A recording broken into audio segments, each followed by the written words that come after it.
고린도전서 5장 6절에서 13절에 있는 말씀을 우리 다 같이 합독하십니다. 너희가 자랑하는 것이 옳지 아니하도다. 적은 누룩이 온 덩어리에 퍼지는 것을 알지 못하느냐. 너희는 누룩 없는 자인데 새 덩어리가 되기 위하여 묵은 누룩을 내버리라. 우리의 유월절 양 곧 그리스도께서 희생되셨느니라. 이러므로 우리가 명절을 지키되 묵은 누룩으로도 말고 악하고 악에 찬 누룩으로도 말고 누룩이 없이 오직 순전함과 진실함의 떡으로 하자.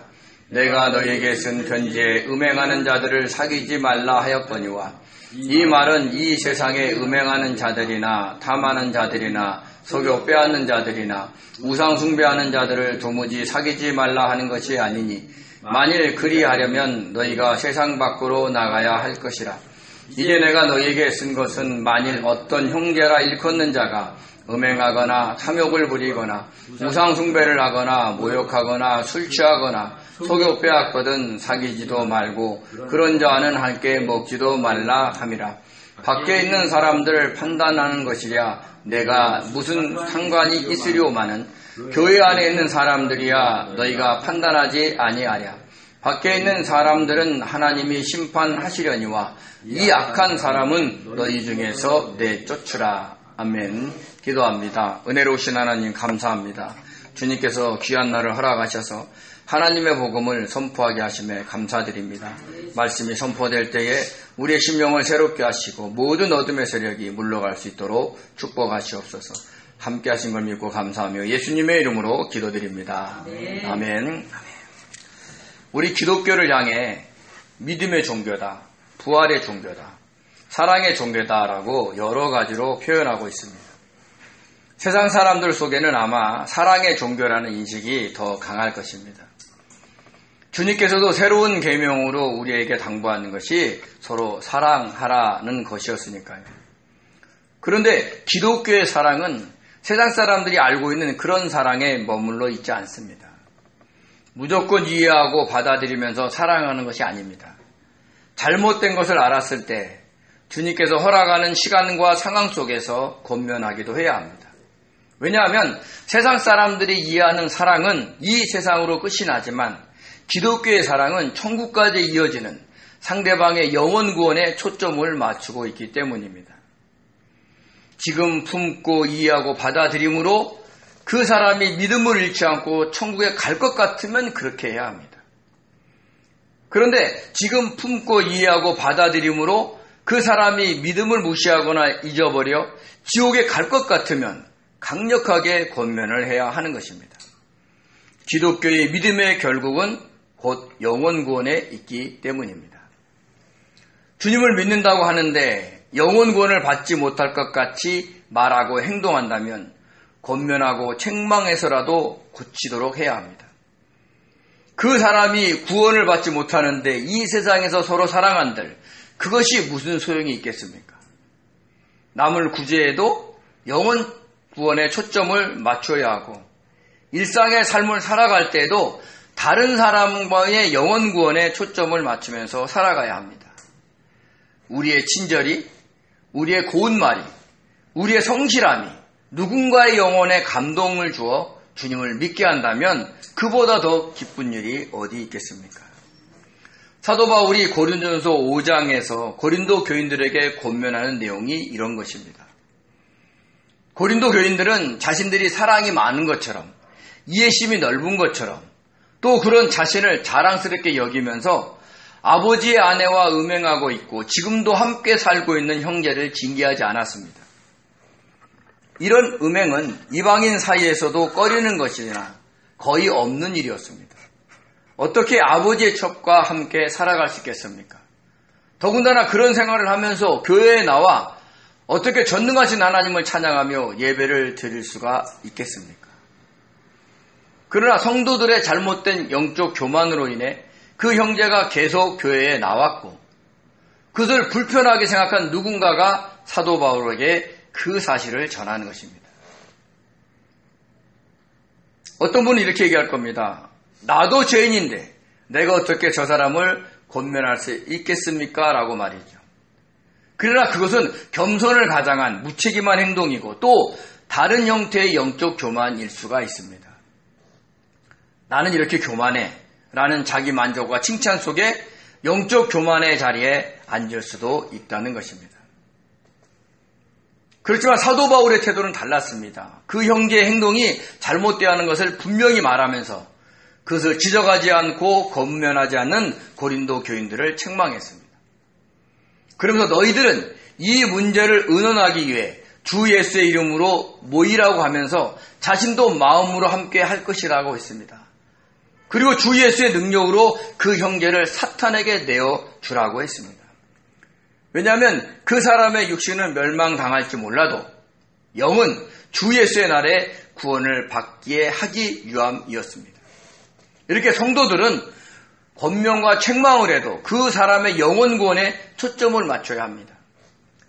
사탄에게 내어주어 육신을 멸한다는 것은 교회에서 출교시키는 것을 의미합니다. 비록 그로 인해 사탄의 영향하에 들어갈지라도 그런 일을 당함으로 인해서 그 사람이 회개하고 다시 돌아올지 모른다는 기대감이 포함되어 있는 것입니다. 또한 그런 음행에 대해 과감하게 대처함으로 인해 남아있는 성도들에게 그런 음행을 하면 안 된다라는 경종을 울리면서 그 성도들을 보호하려는 목적도 있었습니다. 그러면서 사도 바울이 고린도 교인들을 책망하면서 너희가 자랑하는 것이 옳지 아니하다라고 했습니다. 우리 고린도서 5장 6절을 같이 읽겠습니다. 너희가 자랑하는 것이 옳지 아니하도다. 적은 누룩이 온 덩어리에 퍼지는 것을 알지 못하느냐. 아멘. 그런 음행을 행하는 형제를 이해하고 받아들이면서 자신들은 사랑이 많다고 스스로 자랑하는 것을 책망한 것입니다. 그러면서 적은 누룩이 온 덩어리에 퍼지는 것을 알지 못하느냐라고 했습니다. 누룩의 헬라어 쥐메는 효모, 누룩이라는 뜻이 있습니다. 오늘날로 말하면 밀가루 반죽에 넣는 효소나 이스트를 의미합니다. 이것은 빵을 부풀게 하는 역할을 합니다. 아주 작은 양을 넣어도 밀가루 반죽한 것을 큰 덩어리로 부풀게 할 수가 있습니다. 이 말은 그런 음행을 이해하고 받아들이면 언젠가는 교회 전체가 그 음행의 영향을 받게 될 것이다 라는 뜻입니다. 저런 행동을 해도 괜찮은 거구나 라고 생각하면서 너도 나도 그런 행동을 할 수 있기 때문입니다. 그럼 어떻게 됩니까? 교회 전체가 거룩한 백성으로 살아가야 하는 하나님의 뜻을 저버리게 됩니다. 우리 데살로니가서 4장 3절에서 5절을 같이 읽겠습니다. 하나님의 뜻은 이것이니 너희의 거룩함이라 곧 음란을 버리고 각각 거룩함과 존귀함으로 자기의 아내 대할 줄을 알고 하나님을 모르는 이방인과 같이 세욕을 따르지 말고. 아멘. 음행의 죄라는 누룩을 허용하면 온 교회에 쉽게 퍼질 수 있다는 겁니다. 음행의 죄뿐만 아닙니다. 다른 죄도 마찬가지입니다. 그런 것들을 허용하면 온 교회에 쉽게 퍼집니다. 그러므로 마음이 힘들고 안타까워도 단호하게 사탄에게 내어주어야 합니다. 출교를 시켜야 한다는 것입니다. 오늘날 교회에서도 그런 일이 생기면 단호하게 출교를 시켜야 그 성도가 회개하고 돌아올 수 있는 기회를 줄 수 있고 남아있는 성도들을 그 죄에서 보호할 수가 있게 되는 것입니다. 우리가 분명히 알아야 될 것은 지금 사도 바울이 문제를 삼고 있는 것은 그 형제가 자신의 잘못을 깨닫고 회개하고 돌아온 것이 아니기 때문입니다. 순간의 욕정으로 한동안 그런 행동을 할 수 있습니다. 인간이기 때문에 그렇죠. 그렇지만 지금이라도 자신의 죄를 깨닫고 회개하고 돌아왔다면 사도 바울은 결코 이 문제를 크게 문제 삼지 않았을 겁니다. 문제는 그 형제가 지금도 그런 행동을 계속하면서 교회에 나오고 있다는 겁니다. 그것을 경계하고 있는 겁니다. 이렇게 죄라는 누룩이 교회라는 온덩이에 퍼질 수가 있다는 것을 우리는 알아야 됩니다. 근데 한편으로 성경에서는요, 이 누룩이라는 단어를 좋은 뜻으로도 썼습니다. 우리 마태복음 13장 33절을 같이 읽겠습니다.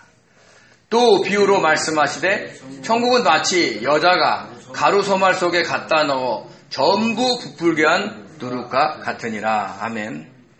이 말씀은 주님이 마태복음 13장에서 천국의 비유에 대해서 계속 얘기할 때 한 말씀 중에 하나입니다. 이것을 해석하면 마치 가로 서말이라는 크기의 지역에 복음이라는 누룩을 넣어 전부 부풀게 하는 것이 천국과 같다는 겁니다. 즉 복음의 씨앗을 심으면 그 지역이 전부 전도될 수 있다라는 뜻이죠. 저희 집도 그랬습니다. 원래 저희 집은 주님을 믿지 않는 집안이었습니다.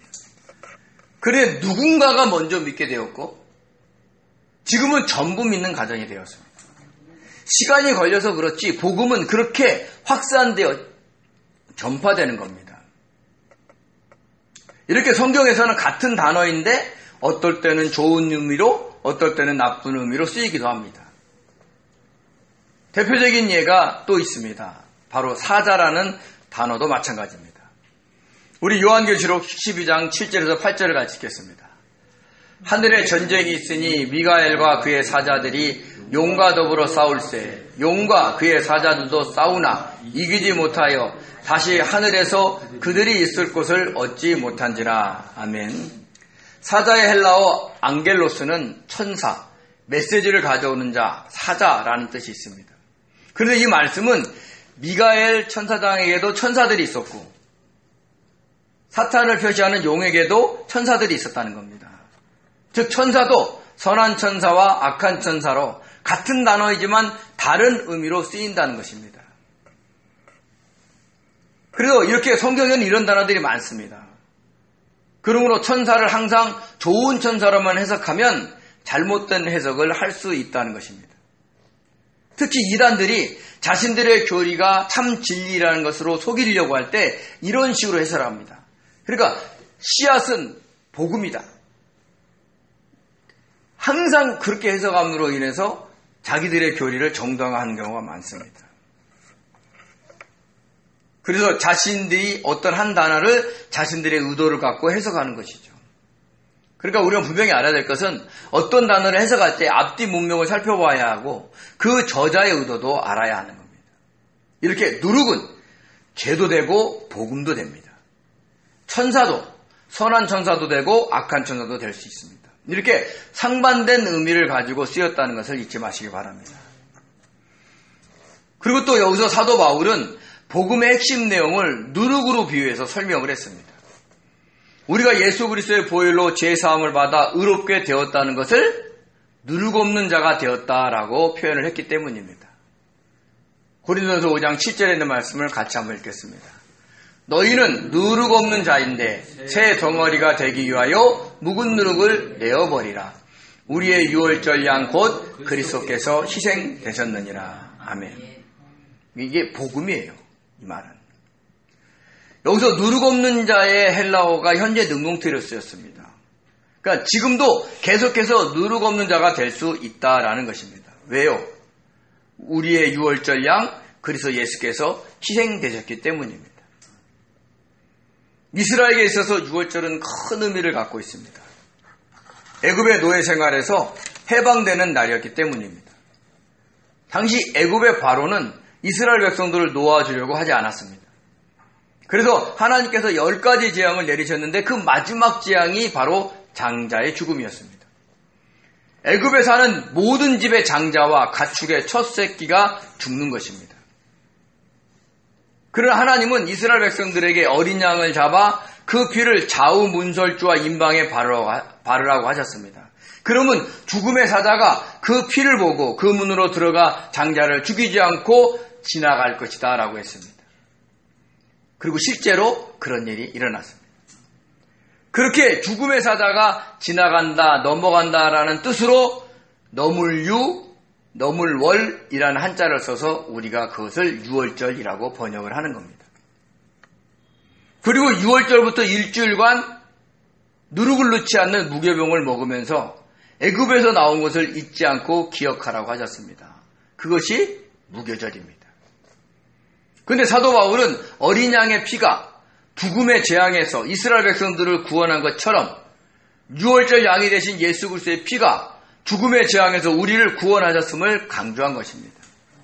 이는 저와 여러분이 예수님께서 어린 양으로 십자가에 못 박혀 피 흘려 죽으심으로 그때 나무 십자가에 흘러내린 주님의 보혈이 바로 우리 문의 좌우 문설주와 임방에 바른 피가 되어서 죄사함을 받고 죽음의 재앙에서 구원받은 것을 의미하는 것입니다. 마태복음 1장 21절 그리고 26장 27절 28절 같이 읽겠습니다. 아들을 낳으리니 이름을 예수라 하라. 이는 그가 자기 백성을 그들의 죄에서 구원할 자이심이라 하니라. 또 잔을 가지사 감사 기도하시고 그들에게 주시며 이르시되 너희가 다 이것을 마시라. 이것은 죄사함을 얻게 하려고 많은 사람을 위하여 흘리는 바 나의 피 곧 언약의 피니라. 아멘. 이렇게 주님께서 십자가에 흘리신 피가 우리로 하여금 죄사함을 받고 구원을 받게 하신 겁니다. 근데 그것을 누룩 없는 자가 되었다라고 표현한 것입니다. 죄 없는 자가 되었음을 선포한 것이죠. 그런데 이 단어가 현재 능동태로 쓰였어요. 지금도 얼마든지 누룩 없는 자로, 죄 없는 자로 살아갈 수 있다는 뜻입니다. 그런데 왜 현재 능동태로 쓰였을까요? 우리가 알기로는 과거 완료형으로 써야 되지 않겠습니까? 우리가 예수 그리스도를 믿을 때 바로 죄의 사함을 받아 누룩 없는 자가 되었으니까요. 그럼 과거 완료형으로 썼어야 돼요. 그렇지만 육신을 입고 있는 우리들은 성숙한 영에 속한 자가 되지 않는 한 육에 속한 자로, 혼에 속한 자로, 미숙한 영에 속한 자로 살아가면서 죄를 지을 수 있기 때문에 현재 능동태를 사용하여 지금도 회개하고 돌아오면 누룩 없는 자로 살아갈 수 있음을 강조한 겁니다. 그래서 누룩 없는 자로 새 덩어리가 되기 위해 묵은 누룩을 내어버리라 라고 했습니다. 만약에 누룩 없는 자가 됐는데 묵은 누룩을 내어버리라고 말할 필요가 없지 않겠습니까?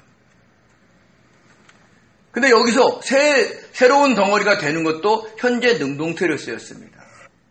지금도 묵은 누룩을 내어버리고 새로운 덩어리가 될 수 있다라는 의미입니다.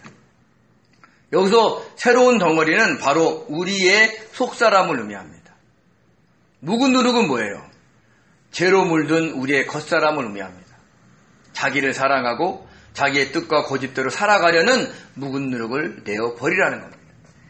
자기의 타고난 성품과 성향대로 살아가려는 그 묵은 누룩을 내어버리라는 겁니다. 육체의 욕망, 육체의 정욕, 안목의 정욕, 이생의 자랑 속에 살아가려는 그 묵은 누룩을 내어버리라는 겁니다. 왜요?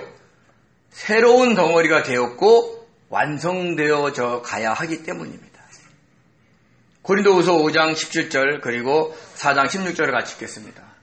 그런즉 누구든지 그리스도 안에 있으면 새로운 피조물이라. 이전 것은 지나갔으니 보라 새 것이 되었도다. 그러므로 우리가 낙심하지 아니하노니 우리의 겉사람은 낡아지나 우리의 속사람은 날로 새로워지느니라. 새로운 피조물, 새 덩어리가 되었다는 거예요. 그걸 위기에 나가라는 겁니다. 이렇게 우리의 죄사함을 위해 십자가에 못 박혀 죽으시고 부활하신 주님을 믿는 자는 새로운 피조물, 새로운 덩어리가 된 것입니다. 믿기 전의 피조물이 아니라 완전히 새로운 피조물이 된 겁니다. 왜요? 죄사함을 받았기 때문입니다. 그러므로 겉사람은 낡아져야 하고 속사람은 날마다 새로워져야 합니다. 그러기 위해서 자신이 누룩 없는 자가 되었다는 사실을 인식하고 죄를 지을 때마다 적극적으로 능동적으로 회개하고 돌아와야 하는 것입니다. 이 세상에 살아가는 사람들 중에 죄를 안 짓고 살아가는 사람은 아무도 없습니다. 저는 죄를 안 지을까요? 네? 마음속으로 짓는 죄도 죄라고 했는데 안 짓고 살아가는 사람이 어디 있겠습니까? 그게 현실이잖아요. 새로운 피조물이 되었어도 육과 혼이 가지고 있는 성향으로 인해 죄를 지을 수밖에 없습니다. 그래서 이스라엘 백성들은 7월 10일 대속죄일에 대제사장이 염소의 피를 가지고 성소와 지성소를 막고 있는 휘장을 지나서 지성소에 들어갔습니다. 그리고 언약궤 뚜껑에 있는 속죄소에 그 피를 뿌리면서 자신과 자신의 아들들과 이스라엘 백성들이 지은 죄, 그리고 거기에다가 자신들이 인식하지도 못하면서 지은 죄까지 회개를 했던 것입니다. 레위기 16장 18절에서 19절을 같이 읽겠습니다. 그는 여호와 앞 제단으로 나와서 그것들을 위하여 속죄할지니 곧 그 수송아지의 피와 염소의 피를 가져다가 제단 뒤퉁이 뿔들에 바르고 또 손가락으로 그 피를 그 위에 7번 뿌려 이스라엘 자손의 부정에서 제단을 성결하게 할 것이요. 레위기 23장 27절 28절입니다. 일곱째 달 열흘 날은 속죄일이니 너희는 성회를 열고 스스로 괴롭게 하며 여호와께 화제를 드리고 이날에는 어떤 일도 하지 말 것은 너희를 위하여 너희 하나님 여호와 앞에 속죄할 속죄일이 됨이니라. 아멘. 아멘. 오늘날 우리 믿는 자들도 예수 그리스도를 믿음으로 누룩 없는 자, 죄 없는 자가 되었지만 그것을 계속해서 유지해 가야 합니다. 새 덩어리가 되기 위해 계속해서 묵은 누룩을 내버려야 하는 것입니다. 자신의 죄를 깨닫고 자신 안에 있는 묵은 누룩을 발견하고 하나님과 주님 앞에 나와 회개하고 성령의 도우심을 의지하며 고쳐 나가야 하는 것입니다. 대제사장이 지성소에 들어가 언약궤 앞에서 회개했듯이 그렇게 회개하고 돌아오라고 주님께서 십자가에서 죽으실 때 그 성소와 지성소를 맡고 있는 휘장을 갈라놓으신 겁니다. 우리 누가복음 23장 44절 46절과 히브리서 10장 19절에서 20절 같이 읽겠습니다. 때가 제6시쯤 되어 해가 빛을 잃고 온 땅에 어둠이 임하여 제9시까지 계속하며 성소의 휘장이 한가운데로 찢어지더라. 예수께서 큰 소리로 불러 이르시되 아버지 내 영혼을 아버지 손에 부탁하나이다 하고 이 말씀을 하신 후 숨지시느니라. 그러므로 형제들아 우리가 예수의 피를 힘입어 성소에 들어갈 담력을 얻었나니 그 길은 우리를 위하여 휘장 가운데로 열어놓으신 새로운 살 길이요 휘장은 곧 그의 육체니라. 아멘. 아멘. 주님이 왜 십자가에 죽으시면서 휘장을 갈라놓았겠어요? 우리가 예수 그리스도를 믿음으로 완전히 죄사함을 받아서 다시는 회개할 필요가 없으면 왜 그걸 갈아놓으시겠냐고요. 근데 그 지성소는 어떤 곳이에요? 가서 하나님께 내가 원하는 것 막 요구하는 것이 아니에요. 1년에 한 번씩 대제사장이 들어가서 자신들의 죄를 회개하는 겁니다. 근데 주님이 왜 그 휘장을 갈라서 놓으시고 우리를 제사장 삼아서 왜 그들 거기에 들어가서 기도하라고 했겠냐고요. 회개하라고 그러는 거예요. 누룩 없는 자로 계속해서 살아가라고 휘장을 찢어 놓으신 겁니다. 새로운 덩어리로 새로운 피조물로 살아가라고. 그것이 바로 우리의 성화를 위한 회개인 것입니다. 이렇게 회개에는 두 가지가 있습니다. 하나는 구원을 위한 회개가 있고 그리고 또 하나는 성화를 위한 회개입니다. 속사람이 날마다 새로워지는 회개이죠. 구원을 위한 회개는 어떻습니까? 주님을 구주로 믿을 때 한 번만 하면 됩니다. 그 죄사함은 우리가 천국에 들어가는 그날까지 영원히 이어집니다.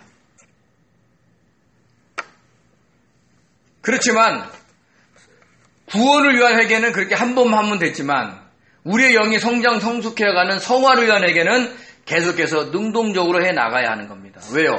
우리가 육신을 가지고 있기 때문에 혼중심으로 살아가는 자이기 때문에 죄를 지을 수 있기 때문입니다. 그래서 누룩 없는 자로 죄 없는 자로 계속 유지하라라고 권면을 하고 있는 겁니다.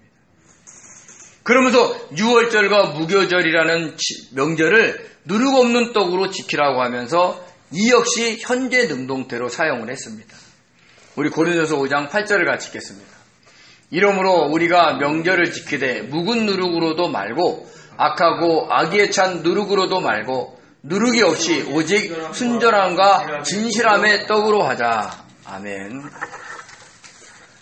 묵은 누룩과 악하고 악에 찬 누룩을 하지 말고 순전함과 진실함의 누룩 없는 떡으로 명절을 계속해서 지키라라는 뜻입니다. 유월절과 무교절은 이스라엘 백성들이 애굽에서 나온 것을 잊지 않고 기억하는 절기입니다. 즉 구원받은 것을 잊지 말라는 겁니다. 누룩 없는 자가 되었다는 걸 잊지 말라는 겁니다. 우리도 마찬가지죠. 저와 여러분도 구원받은 사실을 잊지 않고 누룩 없는 자가 된 것을 잊지 않고 기억하면서 그 누룩 없는 자로 살아가기 위해서 계속해서 우리는 묵은 누룩을 그리고 악하고 악에 찬 누룩을 버리면서 살아가야 한다는 겁니다. 묵은의 헬라어 팔라이오스는 늙은, 오래된이라는 뜻이 있습니다. 즉 묵은 누룩이란 우리 몸에 배어있는 죄된 속성을 의미합니다. 아주 오래됐죠. 타고난 성품과 성향을 의미하는 겁니다. 악하고 악에 찬 누룩은 뭐냐? 자기 자신의 이익과 명예를 위해 행동하려는 죄된 속성을 의미합니다. 자신의 욕망을 이루려는 속성들입니다. 그런 것으로 유월절과 무교절을 지키지 말고 누룩 없이 순전함과 진실함으로 지키다라고 하는 것입니다. 우리가 여기서 잘 봐야 될 것은 순전함과 진실함의 단어입니다. 자, 순전함의 헬라어 에일리 크리네이아는 순수, 순결이라는 뜻인데 이 단어는 순수한, 순결한의 헬라어 에일리 크리네스에서 유래됐습니다. 근데 이 에일리 크리네스가 아주 의미가 있는 단어예요. 이 단어는 태양 광선이라는 헤일레와 판단하다, 재판하다, 시험하다라는 헬라어 크리노가 합성된 겁니다. 그러니까 태양빛에 의해 시험받거나 판단받는다는 의미를 하고 있는 거죠. 그리고 성경에서의 해는 하나님을 의미할 때가 있습니다. 즉 이 단어는 하나님 앞에서 판단받을 정도의 순결을 의미하는 것이라고 할 수 있습니다. 즉 하나님 앞에서 살아가는 것을 뜻하는 겁니다. 진실함의 헬라어 알레테이아는 진리라는 뜻이 있는데 이 단어는 부정적도 아와 감추다의 헬라어 레소에서 유래되고 있습니다. 그러니까 무슨 뜻이에요? 감추지 않는 것을 의미합니다. 근데 이 말은 자신이 지은 죄와 잘못을 묻지 않았는데도 막 다른 사람한테 막 얘기하라 이런 뜻이 아니에요. 하나님 앞에서 감출 것이 없을 정도로 살아간다라는 뜻입니다. 그러므로 순전함과 진실함의 떡으로 명절을 지키라고 한 것은 예수님의 피로 구원받은 성도들은 하나님 앞에서 판단받을 정도로 순전하고 감출 것이 없이 진실하게 살아가라는 겁니다. 죄를 지었으면 하나님께 솔직하게 고백하고 회개하고 돌아와서 그렇게 살지 않으면 되는 겁니다. 그것이 누룩 없는 자가 된 성도들이 계속해서 누룩 없는 자로 살아갈 수 있는 방법입니다. 그러면서 사도 바울이 본격적으로 고린도 교인들을 권면합니다. 우리 9절에서 11절을 같이 한번 읽겠습니다. 내가 너희에게 쓴 편지에 음행하는 자들을 사귀지 말라 하였거니와 이 말은 이 세상에 음행하는 자들이나 탐하는 자들이나 속여 빼앗는 자들이나 우상 숭배하는 자들을 도무지 사귀지 말라 하는 것이 아니니 만일 그리하려면 너희가 세상 밖으로 나가야 할 것이라. 이제 내가 너희에게 쓴 것은 만일 어떤 형제라 일컫는 자가 음행하거나 탐욕을 부리거나 우상 숭배를 하거나 모욕하거나 술 취하거나 속여 빼앗거든 사귀지도 말고 그런 자와는 함께 먹지도 말라 함이라. 아멘. 여기서 내가 너희에게 쓴 편지다라고 한 것을 보면 사도 바울이 고린도 전서를 쓰기 전에 다른 편지를 먼저 써서 보낸 것을 알 수 있습니다. 그 내용에 음행하는 자들을 사귀지 말라라고 했다는 것입니다. 그러면서 그 말의 뜻을 지금 해석하는데 이때 다른 죄들도 언급하는 것을 볼 수 있습니다. 음행하는 자, 탐하는 자, 속여 빼앗는 자, 우상 숭배하는 자까지 언급을 했습니다. 그런데 그렇게 행동하는 모든 사람과 사귀지 말라라는 것이 아니라는 거예요. 만약에 그렇게 하려면 우리는 어떻게 해야 됩니까? 시골이나 산속에 있는 수도원 가서 살아야 돼요. 그러면 누구를 전도하겠습니까? 믿지 않는 세상 사람들은 대부분 그렇게 사는데 누구를 전도하겠습니까? 세상 사람들은 죄를 짓고 살아가고 묵은 누룩과 악하고 악에 찬 누룩이 가득한 죄로 살아가고 있는데 그들을 만나지 않으면 누구를 전도하겠습니까? 그 얘기를 하는 겁니다. 그리고 특별히 그들 중에는 하나님의 창세전에 택한 자들이 있기 때문에 우리는 전도해야 하는 겁니다. 그래서 그런 자들이라도 세상 사람들은 만나고 사귀어야 하고 복음을 전해야 하는 겁니다. 그렇지만 교회 공동체에서 성도로 살아가는 사람들이 그렇게 살아간다면 사귀지도 말고 함께 먹지도 말라라는 겁니다. 주님의 그 보혈의 공로로 자기가 구원받은 아는 자가 이렇게 살아가는 것은 잘못됐다 얘기하는 걸 분명하게 하는 거죠. 그런 자들과 음식을 함께 먹는다는 건 뭐예요? 그만큼 친밀하다는 겁니다. 그러다 보면 자신도 모르게 그런 사람처럼 살아갈 수 있기 때문입니다. 저 성도님도 저렇게 살아가는데 괜찮은가 보다. 나도 그렇게 살아가야지라고 물들 수 있다는 것이에요. 그래서 사귀지도 말고 먹지도 말라는 겁니다. 여기서 한 발 더 나가서 사도 바울은 그런 사람은 교회의 공동체에서 내쫓이다라고 했습니다. 우리 12절에서 13절 같이 읽겠습니다. 밖에 있는 사람들을 판단하는 것이야 내게 무슨 상관이 있으리오마는 교회 안에 있는 사람들이야 너희가 판단하지 아니하랴. 밖에 있는 사람들은 하나님이 심판하시려니와 이 악한 사람은 너희 중에서 내쫓으라. 아멘. 세상 사람들이 음행을 하든 탐욕을 부리든 속여 빼앗든 우상을 숭배하든 상관없지만 교회 안에 있는 성도들은 너희들이 판단하여 내쫓으라는 겁니다. 세상 사람들은 하나님께서 심판하시겠지만 교회 공동체 안에 있는 성도들은 너희들이 그들을 내쫓아야 한다라는 겁니다. 그러면서 그런 사람을 향해 뭐라고 얘기하냐? 악한 사람이다라고 했습니다.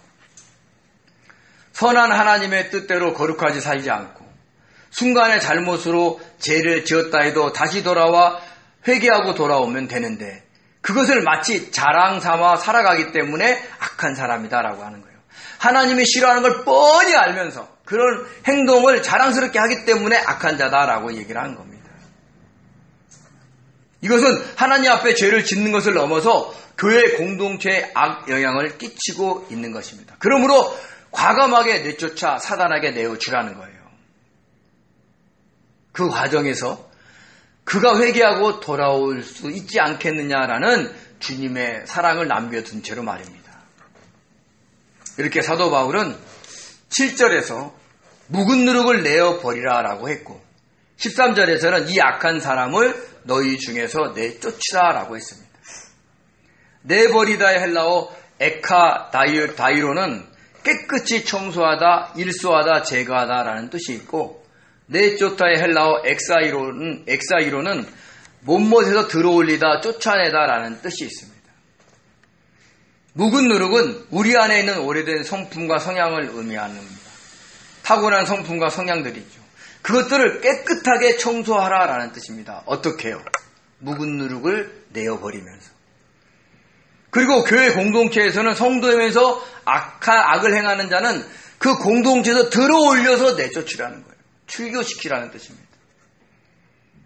안으로는 자신을 돌아보면서 회개하고 밖으로는 다른 사람들의 악행을 보고 그들을 내쫓으면서 자기 안에도 그런 욕망이 있으면 제거하라라는 뜻입니다. 그런데 이 모든 일은 우리의 힘과 능력으로는 할 수 없습니다. 우리의 타고난 성품과 성향은 우리와 한 몸이기에 그것이 하나님 앞에서 죄된다는 생각을 하지 않고 살아갈 수가 있습니다. 왜요? 어릴 때부터 그렇게 살아왔으니까요. 그리고 저와 여러분은 주님께 기도해야 합니다. 주님이 기뻐하지 않는 성품과 성향이 내 안에 있는지 알려달라라고 말입니다. 그러면 성령께서 조명하여 주셔서 우리로 하여금 어떤 성품과 성향이 죄가 된다는 것을 알게 해주십니다. 그럼 그것을 깨끗하게 청소해달라고 제거해달라고 또 기도해야 됩니다. 왜냐하면 우리 스스로는 그것을 제거할 수가 없습니다. 그렇게 기도하면 성령께서 역사하셔서 어느 순간인가 그것이 깨끗하게 없어지도록 도와주시는 거예요. 이것이 묵은 누룩을 내어버리는 방법입니다. 또한 교회 내에서 악을 행하는 자를 내쫓을 때에도 우리의 힘과 능력으로 하면 안 됩니다. 자칫 잘못하면 감정에 휩싸이거나 계획을 짠다고 다른 사람들과 의논하다가 자칫 잘못될 수도 있습니다. 그래서 그런 문제도 주님을 의지하면서 성령의 도우심을 구해야 합니다. 그러면 성령께서 역사하셔서 그 하나님의 때에 하나님의 방법으로 그 사람을 내쫓아 주실 겁니다. 중요한 것은 우리 안에 있는 묵은 누룩이 있다는 것을 아는 겸손함과 교회 안에서 악을 행하는 자를 경계하는 분별과 신중함이 있어야 합니다. 그리고 주님의 뜻을 묻고 성령의 도우심을 구하면서 기다려야 합니다. 그러면 묵은 누룩은 지성소로 나가 회개함으로 내버릴 수 있고 악하고 악에 찬 누룩도 그렇게 내버릴 수 있습니다. 또 악한 사람은 주님의 방법으로 출교시켜 내쫓을 수 있게 됩니다. 그래야 교회 내에서 분란이 일어나지 않고 이 문제가 좋게 해결될 수가 있는 것입니다. 분명한 것은 저와 여러분들의 묵은 누룩이 어떤 것인지 알아야 하고 악하고 악에 찬 누룩이 어떤 것인지 알아야 한다는 겁니다. 그리고 교회 내에서 그동안 충분히 있었다 할지라도 그 성도가 악을 행하면 멀리하고 경계할 줄도 알아야 합니다. 기독교 사랑의 목적은 이 땅에서 막 서로 위하고 사랑하는 데 멈추지 않습니다. 서로의 영혼 구원과 영의 성숙에 있다는 것을 잊지 마시기 바랍니다. 그래서 내어버릴 것은 내어버리고 내쫓을 것은 내쫓을 아는 지혜로운 성도들이 되셔서 누르고 없는 자로 계속 살아감으로 주님을 기쁘시게 해드리는 복된 성도님이 되시기를 예수님의 이름으로 축원드립니다. 기도하겠습니다. 은혜로우신 하나님 아버지 감사를 드립니다. 저희들을 사랑하셔서 주님께서 십자가에 아버지 못 박혀 죽으심으로 그 흘리신 피로 인해 누룩 없는 자가 되게 하심에 감사드립니다. 그러나 저희들이 육을 가지고 있기 때문에 깨끗한 누룩 없는 자로 살 수 없음을 고백합니다. 그래서 새 덩어리가 되기 위해서 묵은 누룩을, 악하고 악에 찬 누룩을 내어버릴 수 있는 아버지 능력을 주님께서 주시옵소서. 또한 아버지 악한 행동을 하는 성도들을 경계하며 아버지 하나며 그를 권면할 수 있게 하시고 말을 듣지 않는다면 정말 그들의 영혼 구원을 위해서 멀리할 줄도 아는 아버지 지혜를 허락하여 주셔서 아버지 주임제의 교회 그리고 한국교회 전 세계의 교회 공동체가 아버지 누룩 없는 자로 거룩하게 아버지 하나님 지켜줄 수 있도록 도와주시옵소서. 감사드리며 예수님의 이름으로 기도드립니다. 아멘.